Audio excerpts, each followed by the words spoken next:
This episode of the Scotonomics podcast, we're going to pull from a fantastic cross-disciplinary paper written by Associate Professor of Law Shireen Morris. It's called Against Increased Central Bank Independence in Australia, Better Balancing the Unelected Authority to Decide Big Distributional Trade-offs with Principles of Constitutional Democracy. And I am delighted to have Shireen with me all the way from Australia. We interviewed Shireen back in 2022, and Shireen's interview was part of our first Scotonomics Festival of Economics.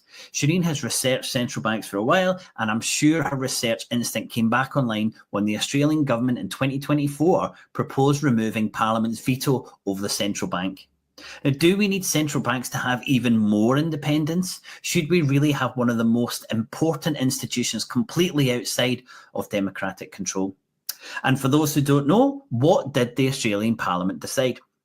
Now, overall, this is a good example of what I refer to as learned helplessness, the belief that elected politicians either don't have the power or should give away that power when making important economic decisions. Now, in this episode, we take a step back to question the role of all central banks properly. Why do they all have the same mandate of price stability? Can they actually control inflation? Why and how are they able to funnel billions of pounds to the already wealthy? We also consider where independence starts and ends with central banks. Finally, I've given Shireen a big challenge, which I'll take on as well, as we use an independent Scotland as a test case. Exactly how different and better could a newly imagined central bank become? I hope you enjoy this episode, and as always, please share your love by commenting, liking, and sharing the episode. Shireen, hello and welcome back to Scotonomics. I'm delighted to be able to speak to you again, and I've really enjoyed the paper, which will provide the background to our conversation. So thanks very much for doing this for us. Thanks so much for having me. Before we head into that paper, we need to get to know you a little bit better. So could you please give our audience a brief introduction? Yeah, so my name's Shireen Morris. I'm an Associate Professor of Law at Macquarie University Law School in Sydney. I'm Indian and Fijian Indian background, but born in Melbourne. And my focus for the last 13, 14 years has been constitutional law and Indigenous policy. And as we were mentioning just before, William, I did a lot of work on this idea of an Indigenous advisory body guaranteed by the Constitution, which was the subject of a referendum, a failed referendum in 2023. But over the last, I reckon, 5-6 years, I've become increasingly interested in the intersection between public law and economic policy. And yeah, that's kind of the paper that you got interested in. The starting point for that was I had the opportunity to give the John Button oration down in Melbourne in 2022. And I'd become interested in this phenomena that, you know, we've got central banks, unelected central banks, who are charged with raising or lowering interest rates and can make the decision to keep or increase unemployment to tame inflation. And when I learnt that, I just couldn't get over it, right? So that was the focus of my oration. And the 2 years since then, I've been trying to convert that speech, which was broadcast on ABC radio at the time, try to convert it into an academic article. So that's my background. I'm sort of coming from a public law perspective, but very interested in economic justice.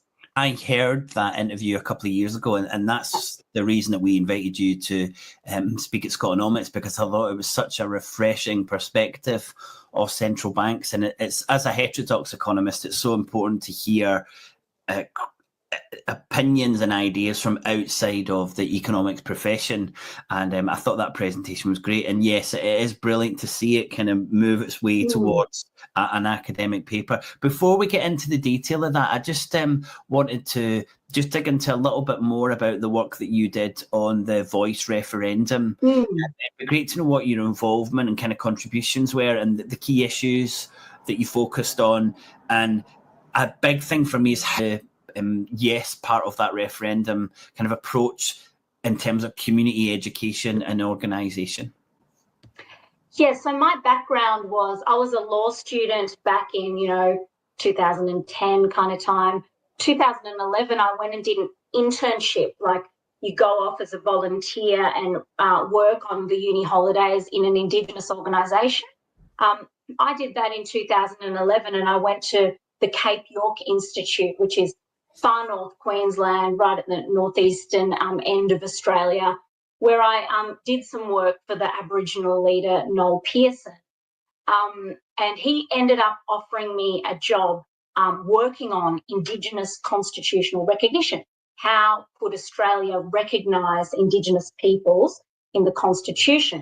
And I ended up working there at the end of my law degree, and ended up working with him for about 7 years. Did my PhD there along the way. And my PhD was on this concept of a constitutionally guaranteed Indigenous voice. Now, that concept was taken up and run with by Indigenous peoples in the historic Uluru Statement from the Heart in 2017. So I sort of have been involved as a sort of helping with the policy development side of things as a young lawyer, and then became involved as an advocate alongside Indigenous leaders around the country. So my involvement was long-standing.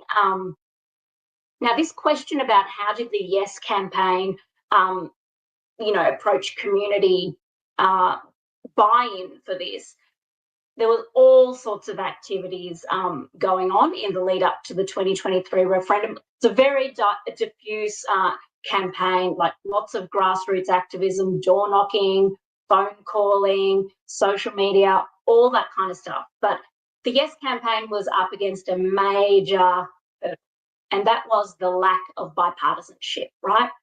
So the Labor government had won the election in 2022. They said they were going to put the Uluru Statement's proposal for a constitutionally guaranteed voice, so essentially an advisory body. They wanted the ability, give the constitutionally guaranteed ability to give advice on laws and policies made about them. Non-binding advice, right? So a pretty modest proposal. But the coalition had been opposed to that idea and still were opposed to that idea when Labor said they would put it to a referendum in 2023. And history shows that in Australia, you need bipartisanship for referendums to succeed because of the double majority threshold. So that is what the Yes campaign was up against, and it got comprehensively defeated, I think primarily because of that. There was also a lot of very strong, simplistic cut-through no campaign, which got a lot of traction on social media. And it tends to be when you're suggesting change, you have to put all the information forward. But when you're defending the status quo, you can take the simplest approaches and, as you said, still cut through. So Scotland lost its independence referendum in 2014, and I'm seeing a lot of similarities there with the kind of educational piece that you had to go through. Was there any support for the no campaign from within industry or think tanks or anything like that? All the regular right-wing think tanks were aligned with the no campaign. So that was very predictable. It kind of split along party lines. There was some, media reports of very wealthy mining figures being associated with the no campaign as well. But I have to caveat that with the fact that other reports, because, expenditure had to be disclosed, right? So you could see. The Yes campaign was actually better funded than the No campaign, right? So there was corporate money behind the Yes campaign as well. I think a critical factor here is that the Yes campaign did not properly anticipate the extent to which social media dynamics and the ways in which algorithms favour negativity, falsity, all of that stuff. It is very easy for negative and false messages to go completely viral on social media. So that kind of exacerbates what you were saying just before, that it's much harder for a Yes campaign, a campaign for reform, to make a sensible, truthful, factual, nuanced case for reform, because sensible reform is quite often nuanced, right? It doesn't easily lend itself to a cut-through slogan. And that is something that progressive reformers going forward are really going to have to grapple with. How do you sell good reforms in an age where it's very hard these days to have a rational, sensible conversation, especially online? Oh, Shireen, we could have had an hour just on that topic, but we're going to come back to central banks. It's brilliant to hear how wide your perspective is on this, because as I said at the start, I think it's really important that the people we've got looking at our institutions have as broad a scope of understanding and awareness of how this fits into the wider economy and society. Now, before we go into Australia, which is a part of your paper, and that's such an interesting story about what's happened with the central bank in Australia. I'd like to make sure the audience understands the role of central banks and what they do in our economy. So I'm going to start fairly basic here. Let's talk about the mandates for central banks. What are these organisations in general supposed to do? Yeah, so central banks historically kind of evolved based on this idea that something was needed to discipline a national government's power to create and spend money, right? And that power to create and spend currency or money, and this is where my constitutional perspective comes in, that's a sovereign power. It's a power that's associated with a nation state's sovereignty, right? And it is a power that sovereign states tend to possess. However, there's been this long-standing argument dating back to, David Ricardo in 1824, people expressing this anxiety that a sovereign government will be predisposed to abuse their power. And this worries about abuse of power. That is obviously a widespread worry in constitutionalism generally, right? And it gives rise to constitutional and institutional innovations that intend to separate and check and balance power. But this anxiety, you see it particularly in relation to the sovereign power of currency creation. This question of how do we stop abuse of that power? And in democracies, so the argument goes, elected governments, people in favour of central bank independence would argue, elected governments are too driven by electoral and political factors, which will drive them to create too much currency to win votes. And this will cause inflation, which will ultimately devalue the currency. So therefore, mechanisms are needed to check the power of government in that regard. And this is the kind of justification that has led to the development of central banks and independent central banks. The idea being that we need to remove currency creation powers from political control. And this led to legislatures delegating those powers to independent bodies, central banks, who are meant to be apolitical. And so let me use the Australian Central Bank, the Reserve Bank of Australia, as an example. In the past, it's had this three-pronged mandate around price stability, the pursuit of full employment, and pursuing the economic prosperity and the welfare of Australians. In practice, that has worked as a dual mandate that requires the bank to determine monetary policy decisions that promote full employment and price stability. Now, the interesting thing is that the legislation provides no hierarchy between these goals and no definition of those terms. So in practice, the RBA independently balances the objectives of price stability and full employment. And it does this influenced by successive agreements or statements between the Reserve Bank and the Treasurer. And I suppose much like many central banks globally, what has happened in practice is that the RBA has prioritised price stability above all else, which is authorised by the policy agreements, but not by the legislation. So using interest rate the interest rate lever as their primary tool, the RBA, controls inflation, as you know, by conserving a pool of unemployed Australians. And I find that remarkable. Yeah. The fact that this has happened, yes, it's happened with elected executive endorsement, but it's happened without parliamentary endorsement. And that has been the case since around the 90s. And this is what I find constitutionally interesting. Unelected technocrats decide whether or not to increase the unemployment rate, whether or not to make 100,000 or so more Australians unemployed to tame inflation.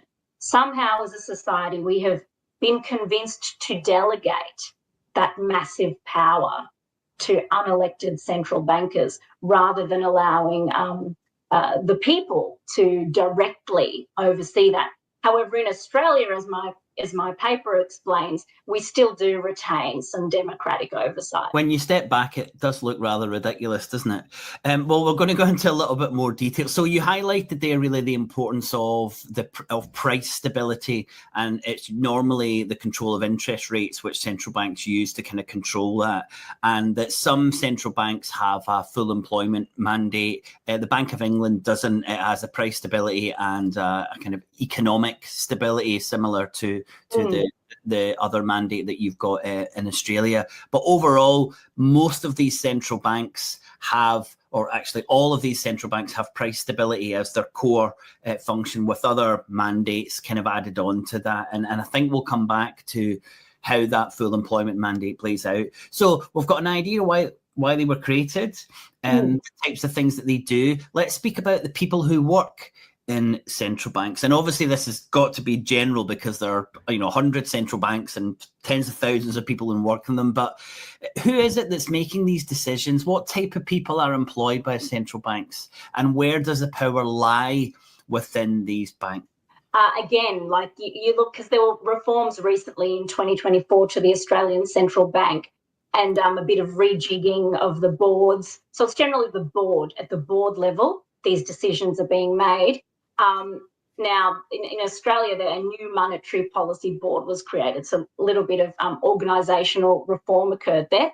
But in general, as the reports on that kind of showed, those positions are predictably filled by finance, business and economics experts.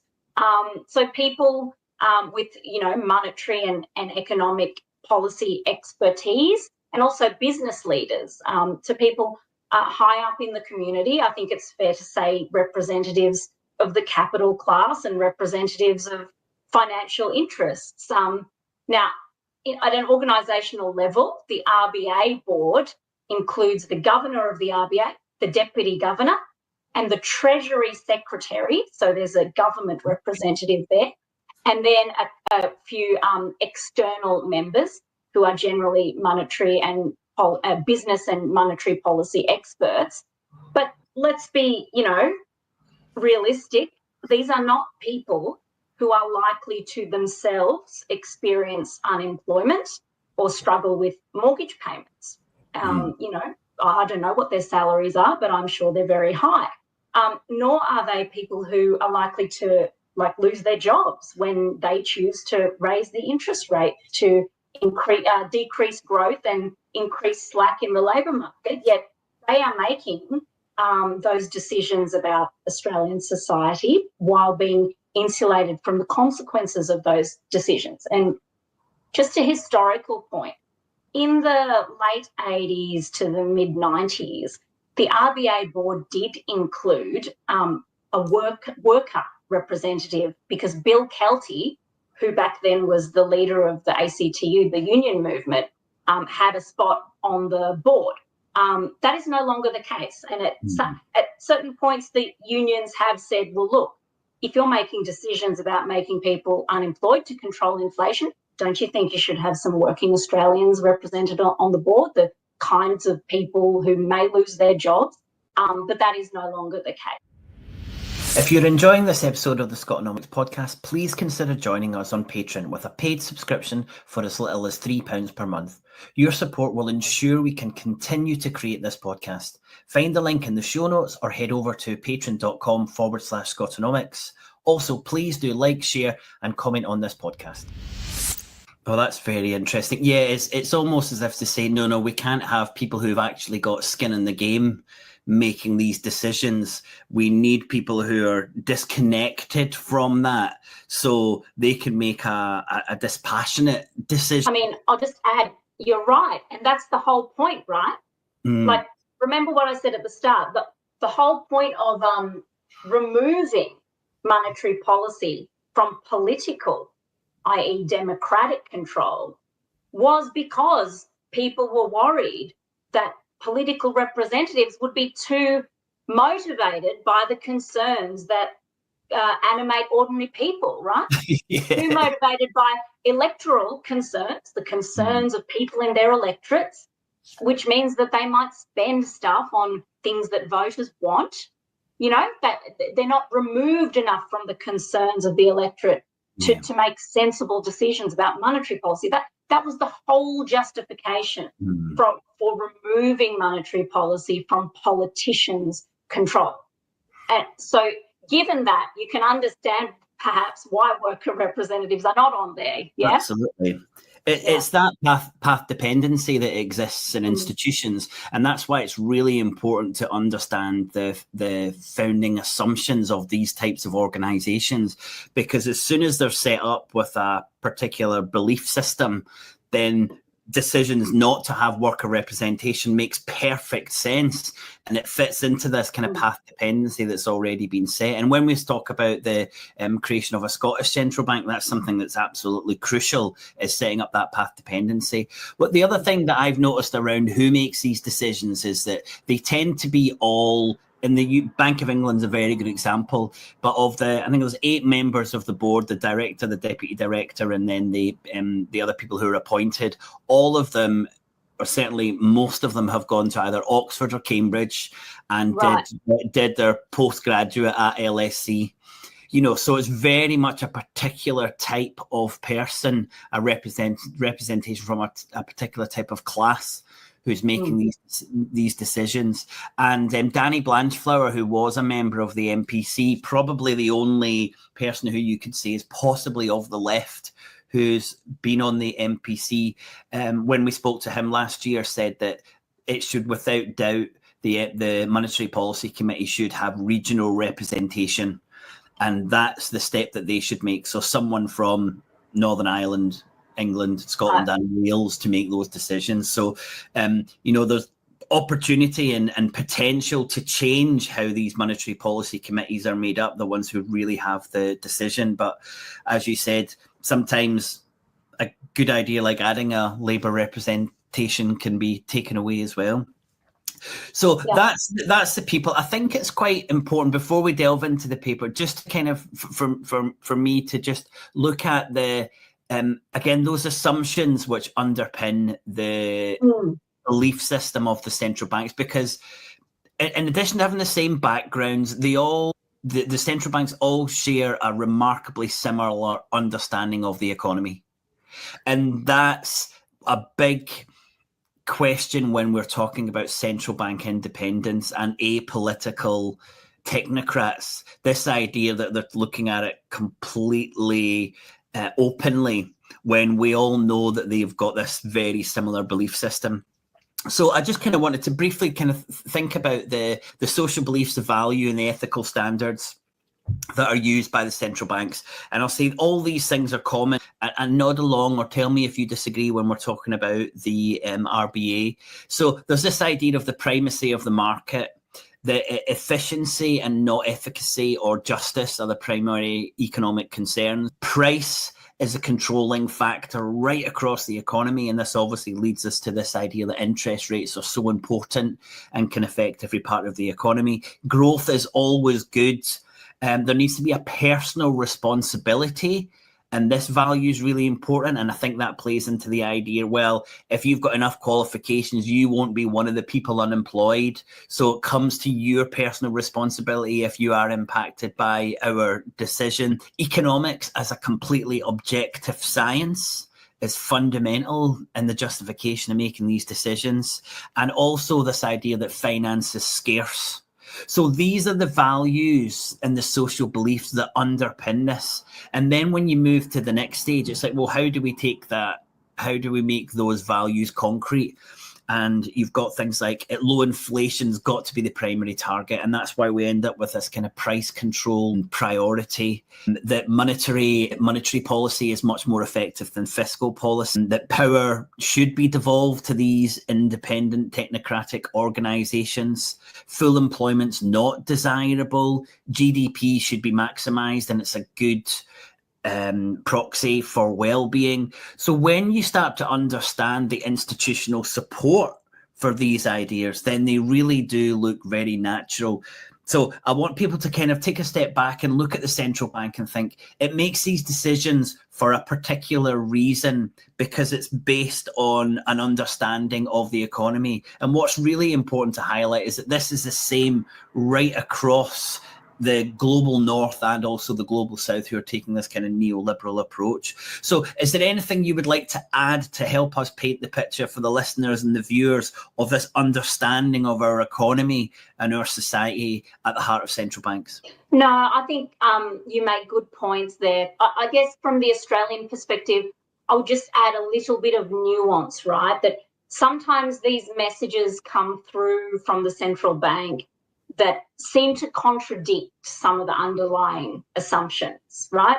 So you increasingly hear people admit these days things like, oh, we don't really know where the Nauru is, for example, it's not observable. It is this idea that there is a natural rate of employment, or there is a natural level of full employment at which stable inflation can be maintained, yeah?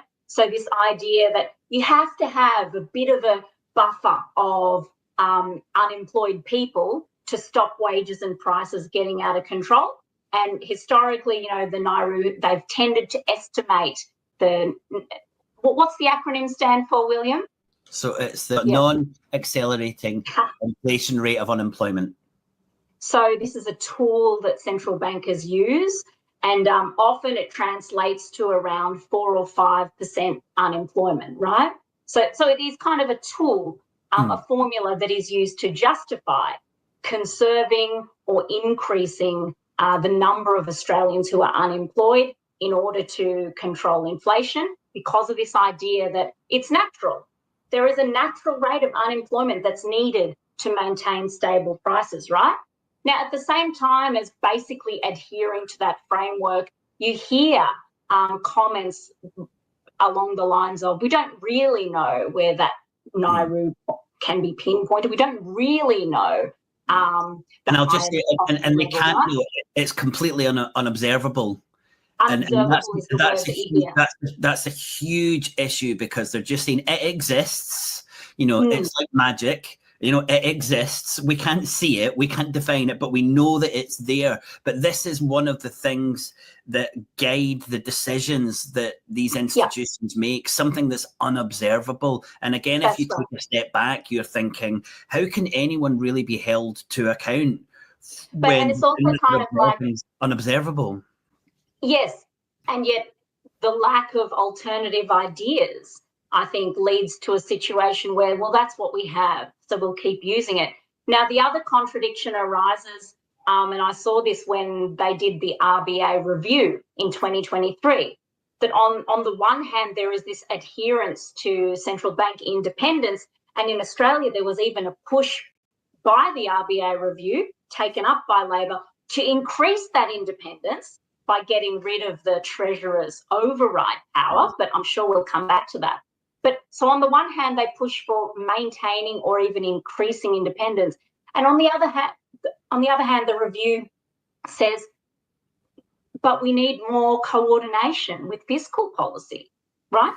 We need more coordination between monetary policy and fiscal policy.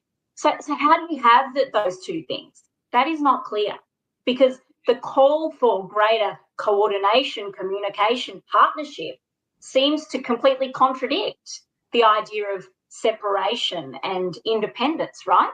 So there are these contradictions in there, that kind of and these nuances that I think,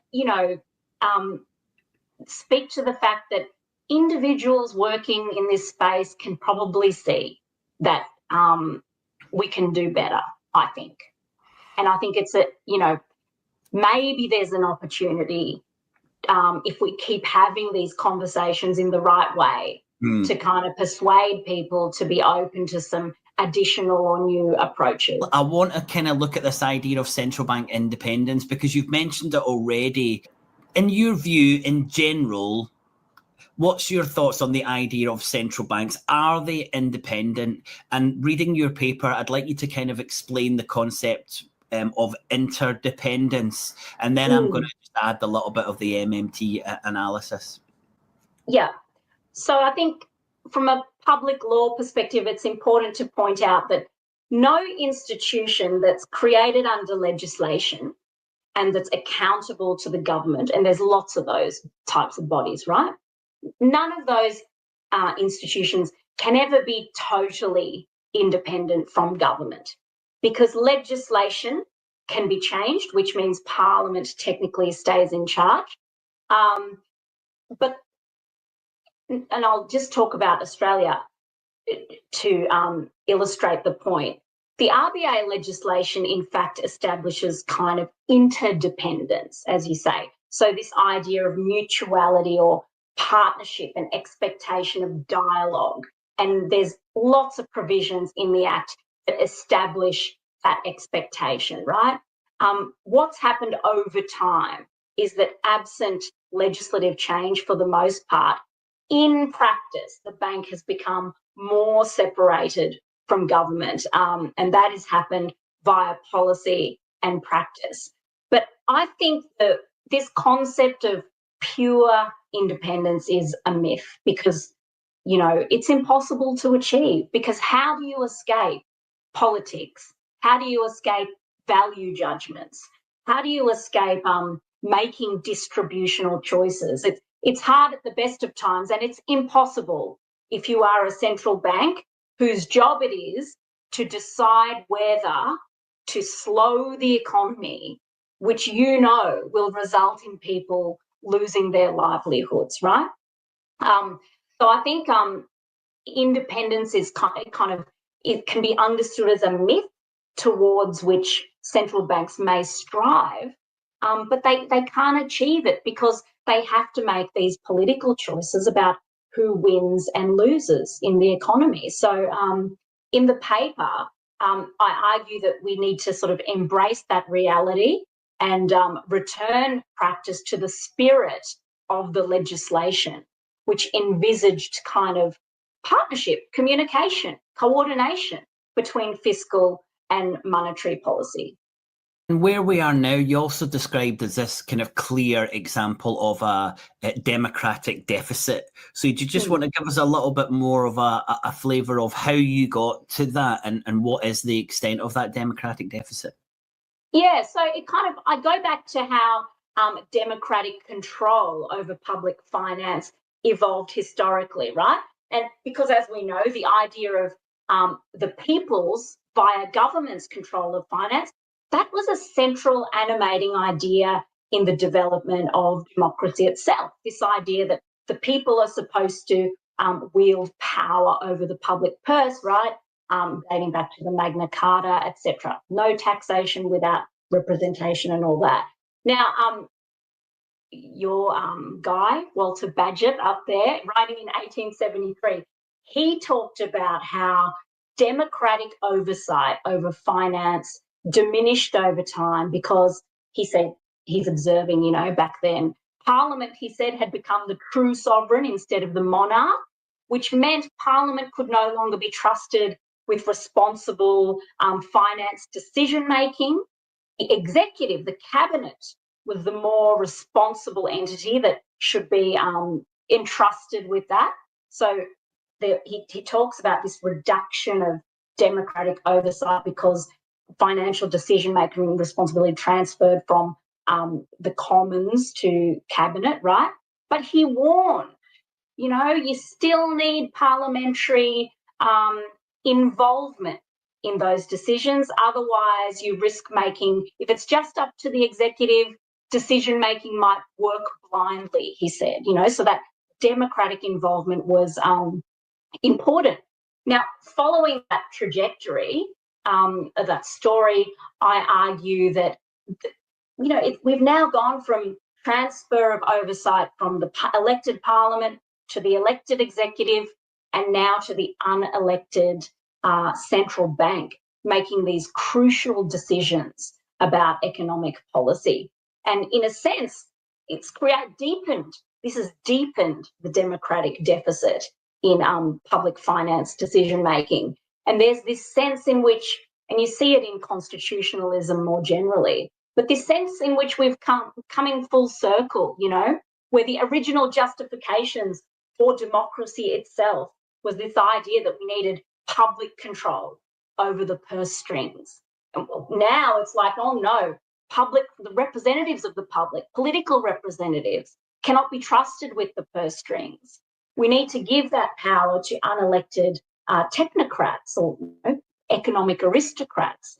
They are more going to be more responsible than elected decision makers who are connected to the electorate. So this has deepened the democratic deficit, and I think it's a real problem. And I'm just thinking about how far we've shifted from that concept, because we've now put kind of technocratic constraints on fiscal spending with the fiscal rules that most global north governments have. So not only have we delegated control over monetary policy to these technocrats, we've set these technocratic rules to fiscal policy. So it's not really the government's making the decision on the amount of money that they're spending, because they have to fit into these very tight fiscal rules. So a question I get asked quite often is, are central banks independent? Because from an MMT perspective, you always talk about the government, when surely central banks are independent.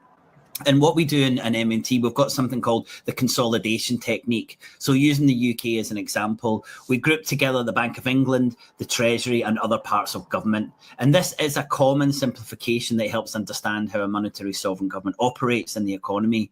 And this simplification is often used as a theoretical and rhetorical tool by many economists, heterodox and orthodox. But after extensive studies of the financial practices of central banks and treasury of monetary sovereign governments, MMT concludes that consolidation is a good first approximation of the way that central bank and treasury work together to make the government work smoothly. However, there are many levels of detail that break down how this operates in practice. So MMT does not support the idea that central banks are independent. And I extend this consolidation technique to show that it's much more correct to consider the institutional makeup as a coordinated approach. Yeah. And that's why we can talk about the government when we're really talking about specifically about the central bank, because they can operate independently. And as you said, they've really got to work together. And when they don't, it's really clear that the government stops working. And that's a perfect example of the reason for the tax cuts that Liz Truss announced a couple of years ago. It didn't work because the fiscal authority was doing something in complete contradiction to what the monetary authority was planning to do. So that's independence dealt with. Let's get back to the Reserve Bank of Australia then and dig in a little bit more detail into your paper. Look at the neoliberal years, the start of the 1980s. How did this bank that was separated from the commercial role of the Commonwealth Bank, it was now a proper central bank. There was real concerns that it'd be overtaken by the interests of finance and of capital. What happened from the 80s to where we are now? It's interesting. Firstly, I'll make the point that in contrast to the somewhat black and white ideological debate that played out in Parliament, the legislation is much more nuanced, right? it doesn't even mention, or didn't, I should say, didn't until 2024. It didn't even mention the word independence. As I said earlier, there are many provisions that talk about dialogue with government, coordination, keeping each other informed. And of course, Section 11, right from the start, has given the Treasurer a veto over monetary policy, establishing ultimate democratic control, right? So the legislation in no way establishes strong independence. It's a very qualified, nuanced independence. And initially, after the Act came into force, monetary policy was actually still set by the Treasurer within government, in line with the kind of post-war interventionist approach that prioritised full employment, right? Now, what you see in the history is a gradual relinquishment of this approach under pressure from capital and business interests who did not like the policy of full employment. And by the 80s, and you see the Liberal, initially academic Victor Quirk has done some great writing on this. And I learned a lot about this history reading his stuff. But he shows how, the Menzies Liberal government was initially forced to support full employment because of political demand, right? No one at that time, in the post-war years, no one could get away with unemployment higher than, say, 2 or 3%. And the Liberals were forced to support that as well. However, there was this chipping away, and he recounts this cabinet discussion in the 50s around Menzies' Liberal cabinet table, where members of government are saying, oh, gosh, isn't it a shame that the only way we can force people to work harder and increase productivity is by increasing unemployment? Full employment is to blame for all the inflation we're seeing.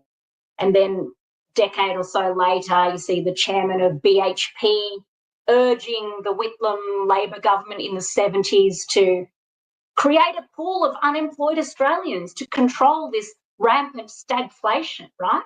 So along the way, the Liberal government sort of started abandoning its support of full employment, and eventually the Labor government did as well. Now, some argue, Whitlam kind of tried to blame the Fraser Liberal government for deliberately making people unemployed to control inflation. But former Labor Prime Minister Bob Hawke, when he was the president of the ACTU, the union movement, he accused the former Labor Prime Minister Whitlam of, in fact, adopting this approach in his 1977 budget, right? So in short, what happened is initially inflation targeting and central bank independence wasn't a thing despite the 1959 RBA Act. But over the 70s and by the 80s, central bank independence became the approach alongside inflation targeting, the targeting of 2 to 3% unemployment at the expense of jobs. And this became bipartisan policy. It was embedded in 1996 by the first agreement between Prime Minister John Howard and the Reserve Bank governor at the time, and it's stayed that way ever since. It's amazing. You're highlighting some of the nuances, but the story is an oft-told story for all central banks through this period of time, and it really is this almost like it being usurped by this idea of price stability, higher unemployment than there should be, using interest rates without there being any kind of proper, strong, theoretical economic journey. It was just, this is how we should do it. And I think it is clearly from the influence of capital and of finance that we ended up where we were. Obviously, in the UK, we've got this really weird monetarist period. I don't think Australia followed that madness for that kind of almost a parliamentary term, when we just thought inflation was all about the amount of money. So we tried to reduce the money supply as much as possible. The whole institution, the whole government institution shifted so quickly to follow this monetarist approach, which was a complete disaster, and then very quickly shifted back. And we're often told that governments can't change and it takes a long time. There's very little evidence for that, and austerity would be another perfect example. These things can kind of, pivot on a pinhead if there's a political will and desire for it. So that's fascinating. But there's another nuance that I want you to kind of finish on in terms of the history of the RBA, which is what happened with the belief that the RBA had to have more independence than it has. Because when I read that in the paper, I couldn't quite believe that, considering the democratic deficit and everything you've covered, that there was, a fairly strong movement to remove the veto from the RBA and let it be completely independent. So just briefly, where did that come from? And for those who don't know, what happened with that in the end? Yeah, I mean, it didn't get anywhere, right? But it came from this 2023 RBA review. So the experts reviewing the performance of the RBA made a recommendation with very little justification, I have to say, that the Treasurer's veto power over monetary policy should be removed. And all they said was that this would enhance the credibility of the central bank. And even though the veto has never been used by convention, right? It's never been used. It's almost like a reserve power, only in exceptional circumstances, but nonetheless important. And the review said that nonetheless, there is a risk that established conventions could cease to be observed, or that politicians might threaten to wield the veto power. Now, I don't know why, but the Labor government ran with this and tried to implement this. So you had Treasurer Jim Chalmers trying to relinquish his own override power over monetary policy decisions. And you just think about where the ALP has gotten to, when back in 1959, it was saying, hang on, monetary power needs to be under the control of the people. It was defending that proposition passionately. In 2023, it's leading the charge to try and relinquish democratic oversight over monetary policy. Ironically, the Liberals opposed it. The Liberals were the ones reminding Labor that, hang on, you need democratic oversight, because this is in a parliamentary system, this is in line with principles of responsible government. The bureaucracy here, the central bank, needs to be accountable to the minister, the treasurer. Why would you cut that chain of accountability? And then even former RBA governors all came out of the woodwork and said this is a silly idea. Why would you get rid of the override? Former Labor Prime Minister Paul Keating said it was a terrible idea. The Liberals and the Greens opposed it. And so the idea, was abandoned essentially. That's it, again, it's fascinating, and as you highlight there, that it was Labour that pushed this forward. And I'm looking at the United Kingdom at the moment with our Labour government and thinking the strongest defenders of these fiscal rules are the Labour Party. And if you looked at the Labour Party in the 1960s, they would have been completely ideologically opposed to this. And it really does, I think, talk to the capture of the Labour parties in both Australia and UK by finance. I mean, it's quite difficult to argue against that, I think, from just the journey that they've taken. One of the most important sections in your paper, and I'll quote from here, it said, the Australian experience echoes that of the US, and I'd add the United Kingdom, where theories of monetary policy neutrality have facilitated congressional inaction and atrophy of government power over monetary policy. And I just love the way that you've put that. And this fits squarely into this MMT concept of learned helplessness. And that's exactly what's happening in the UK for sure. Can you explain what this kind of idea of monetary policy neutrality, what impact has it had specifically on our economy, but also on our society? The quote you read speaks to the fact that as central bank independence has hardened over time, elected governments have become increasingly lethargic and passive on economic reform and fiscal policy intervention, kind of positioning themselves as almost subordinate to the monetary policy decision makers, right? And remember, this is a sovereign government elected by the people that has sovereign powers to do things in this space. And yet somehow over time, because of that debate we were just talking about, which boils down to a disagreement between Labor and Capital, Capital comprehensively won that disagreement, right? And they did so effectively that they were able to implement institutional reforms to embed their preferred way of doing things.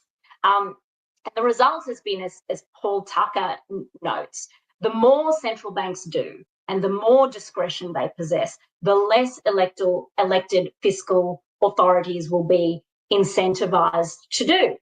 And I think there's mixed reasons for this. The US economist Eric Leeper, he also points out that actually politicians kind of also have selfish reasons for preferring this state of affairs where the independent central bank runs controversial aspects of economic management.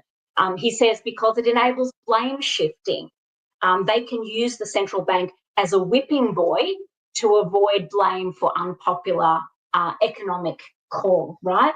So this sense of atrophy, I think, is a real thing, a shirking of power and responsibility. I would argue it's almost an abdication of sovereignty, because the government has the power to achieve economic justice, right? It really does. But over time, we have become convinced that they don't. And political actors themselves have, to an extent, become convinced that they do not or should not wield that power. And I think that needs to change. There's another point I wanted to highlight in the paper. Why do we presume a generation of orthodox economists got the balance so right that the policy flexibility of their successors should be curtailed, as if economic innovation ended in the 1990s and no further improvements could be made? Is that really, when you were looking at it, you just thought we'd made decisions, 35 years ago, and very, very little has been changed, but also those decisions haven't been challenged in any meaningful way? Yeah, and I think it's because of this the massive success that capital interests have had in promulgating their preferred ideology and way of doing things, and that has successfully influenced both sides of politics, such that there is now no meaningful debate, right? There is too much disagreement on the basics of economic policy. Of course, there's some important areas of deviation, and that's good.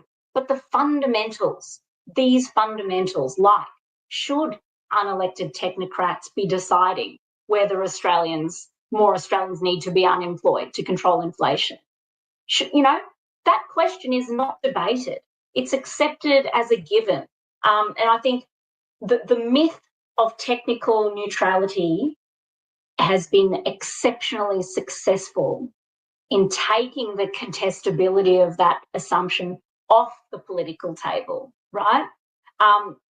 Now, the thing that gives me hope, I think, is that but before I say that, is one of the reasons this has been able to occur is because that key shift, the key shift from the post-war situation where we used to have unemployment as low as 2%, that shift to, we need a cohort of 4 to 5% Australians to be unemployed to control inflation, that shift, that massive shift with massive distributional consequences occurred absent legislative change. It occurred via policy and practice, essentially by agreement with the Reserve Bank and the executive, right? So it occurred absent parliamentary scrutiny and debate. And that is why I think That's how they get away with it. That is how they got away with it. That is how they get away with doing the unthinkable, right? Now, what gives me hope is that when you did have recently some parliamentary debate about a small aspect of this picture, the override, the veto power, people saw a bad idea and they contested it. Because democracy, if it's working as it should, enables that to happen, right? And also because there are incentives in the political system to contest things, which is a good thing because it tests ideas. So I think if there was a way to render some of these fundamental assumptions subject to political debate, that would be a way of bringing it to the attention of the Australian people, right? But you can see why, and I think if that happened, people would kick up a fuss about this. Because I think ordinary Australians, if they turned their minds to this issue and thought, hang on, are you telling me that unelected central bank people, are you telling me that they can decide to make people in my industry unemployed? Why are working Australians bearing more of the burden of controlling inflation than other parts of the community? I would love to see a situation where we somehow have some higher quality political and parliamentary debate about some of these things. I did just want to add to what you'd said, and the quote was about orthodox economics not doing anything. And there's this wonderful quote from Dirk Entz that says, since the 1980s, many countries have restricted the spending possibilities of democratically elected governments because they would supposedly not handle the money creation privilege. And that's what you've spoken to.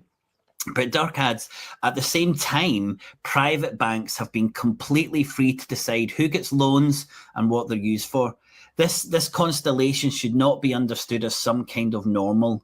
If one prefers to entrust the supervision of money supply to an independent institution instead of leaving it to a democratically elected government, one should also support credit controls. After all, in reality, it is neither the central bank nor the government that determines the money supply, but mostly the private banking sector and the business cycle. So I think that's really important to build on your idea that decisions were made and they're now just seen as being natural, when actually there's an inherent contradiction in that, as Dirk points out there. It's clear to everyone that what we've got right now is not working.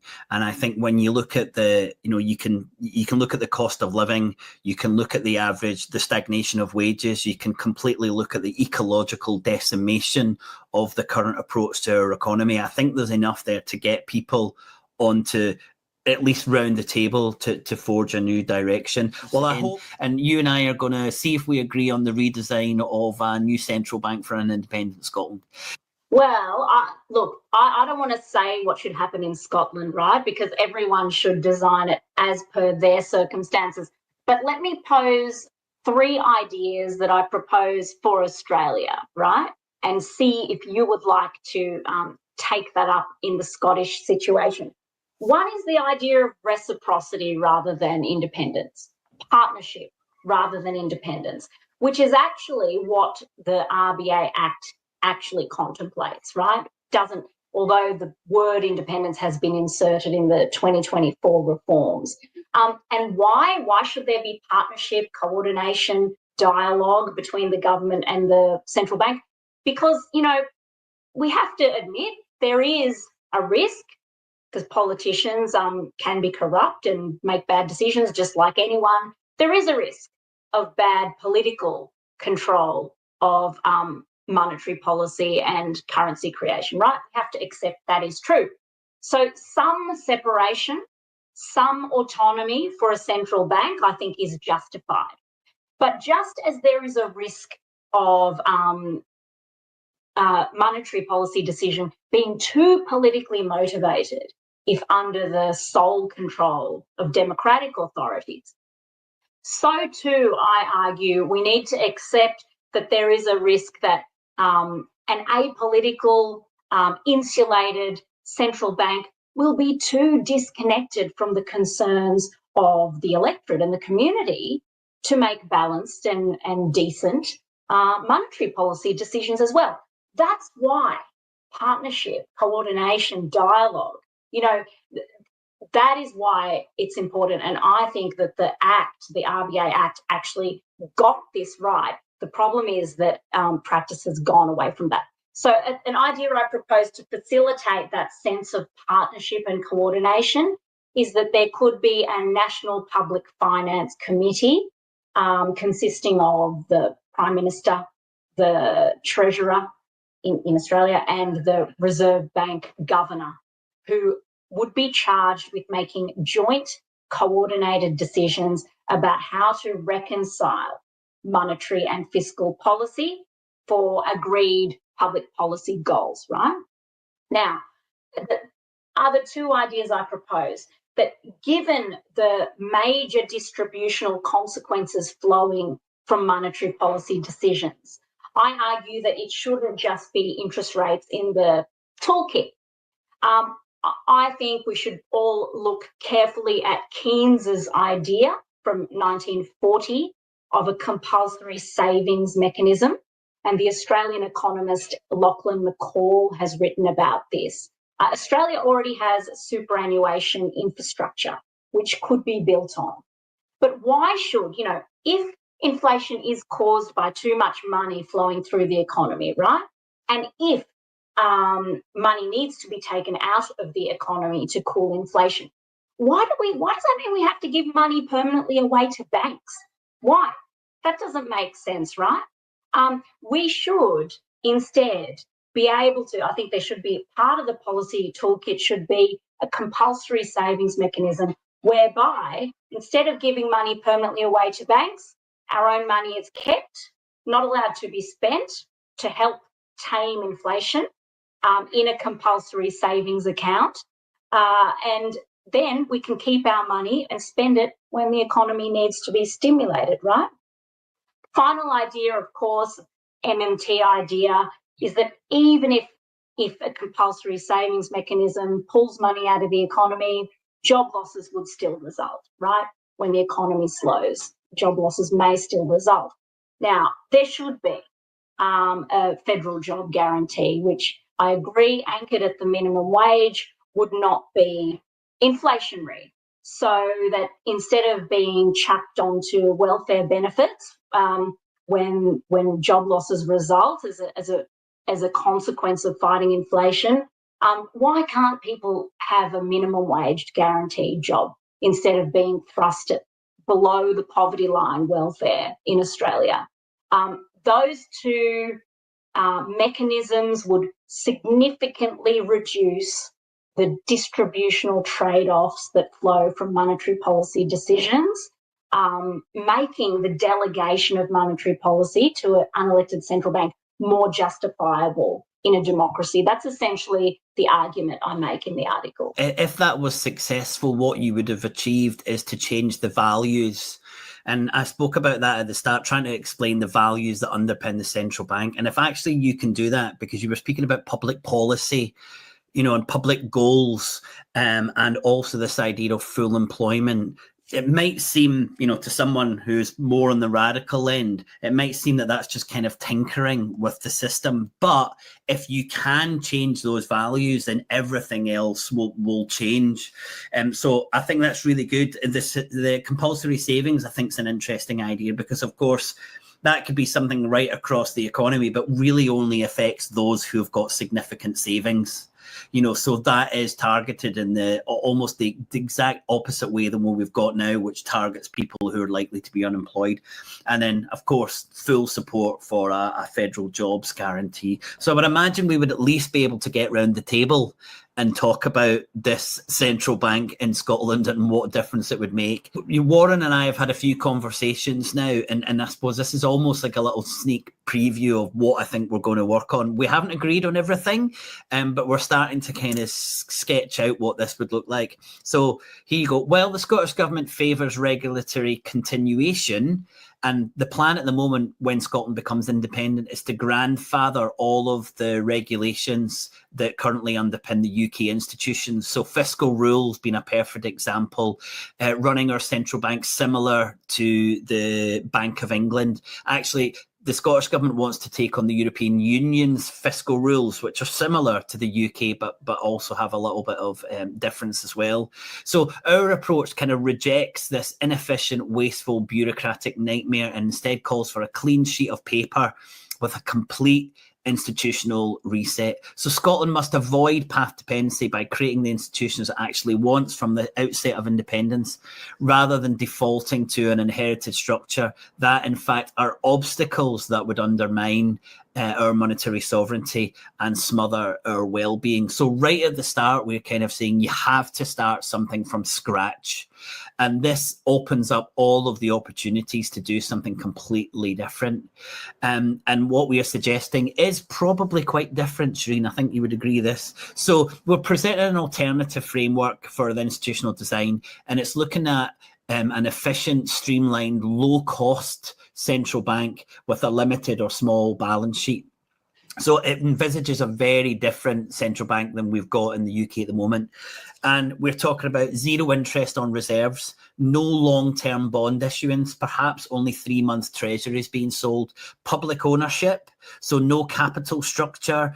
It would regulate and supervise the payment infrastructure, no involvement in asset markets or credit allocation. Net government spending remains in all of the member bank accounts, no interbank lending. It would provide unlimited deposit insurance for the Scottish currency. It would provide unlimited bank liquidity in the Scottish currency. Its mandate would be financial resilience and full employment, so not price stability at all. Functional finance architecture separating the roles of the Treasury and the Scottish Central Bank, a model grounded in the public purpose, well-being economy, not financial market accommodation, no interest rate management of the economy and no role in price stability, highlight that again, and members appointed by Parliament, envisaging a kind of cross-society, cross-discipline management board with kind of regional, sectorial, gender representation. So that's the outline of the, I suppose, the extent of the difference you can have with a central bank when you start from scratch. I think that's very different, extremely different. I'd love to read your paper. What we're planning to do is create an MMT framework for an independent Scotland and then look at one institution and say, well, how would that be implemented? And we've decided to look at the central bank. Shireen, thank you so much for spending the time on Scotonomics. And hey, maybe next time we get you involved, you might happen just to be in Scotland round about the time when we're helping support the Scotland's Festival of Economics, maybe next year or a couple of years. Who knows? But it'd be great to see you in person. Thank you so much for joining us, Shireen. Thanks so much for the opportunity, William. Bye. Please consider joining us on Patreon with a paid subscription for as little as £3 per month. Your support will ensure we can continue to create this podcast. Find the link in the show notes or head over to patreon.com/Scotonomics. Also, please do like, share and comment on this podcast.